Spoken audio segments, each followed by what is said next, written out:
Assalamualaikum warahmatullahi wabarakatuh. Nama saya Yuni Rahmawati dengan NIM 121202025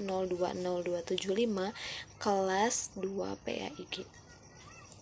Di sini saya akan menjelaskan secara singkat mengenai konsep pondasi sejarah. Baik, yang pertama, konsep sejarah bagi dunia pendidikan. Sejarah berasal dari bahasa Arab yaitu syajarotun yang artinya pohon. Apabila digambarkan sejarah secara sistematik hampir sama dengan pohon karena memiliki cabang ranting yang bermula dari sebuah bibit, kemudian tumbuh dan berkembang, lalu layu dan tumbang. Seirama dengan kata sejarah adalah silsilah kisah hikayat yang berasal dari bahasa Arab. Sejarah dalam dunia barat disebut histoire itu dalam bahasa Perancis, history dalam bahasa Belanda, dan history dalam bahasa Inggris berasal dari bahasa Yunani historia yang berarti ilmu. Yang kedua, sunatullah, hukum sejarah Qur'ani. Al-Quran sangat memperhatikan sejarah. Selain sejarah difungsikan menjadi ibrah bagi umat manusia. Al-Quran juga menekankan adanya hukum kepastian sejarah dalam kehidupan bermasyarakat dan berkeadaban yang disebut sunatullah.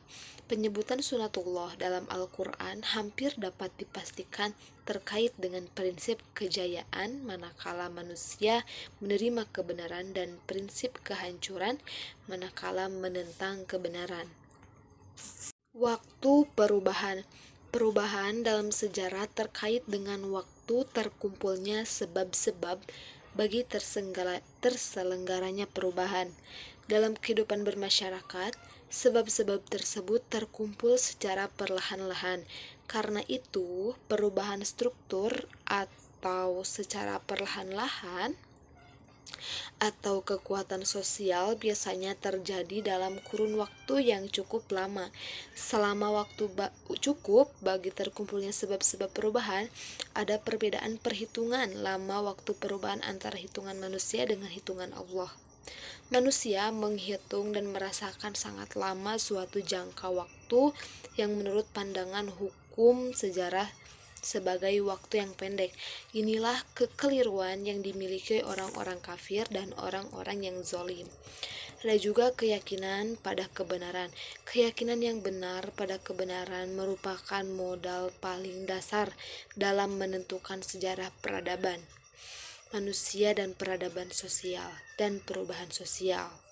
Keyakinan demikian selain meninggikan mutu rohani manusia dapat mengalahkan kekuatan dalam bentuk fisik dan materi. Disinilah pentingnya pendidikan keimanan disampaikan pada tahap awal pertumbuhan anak-anak. Dari sini pula kita dapat memahami mengapa banyak perubahan sosial disponsori oleh kaum muda bangsa. Tujuan hidup, pandu gerakan sejarah.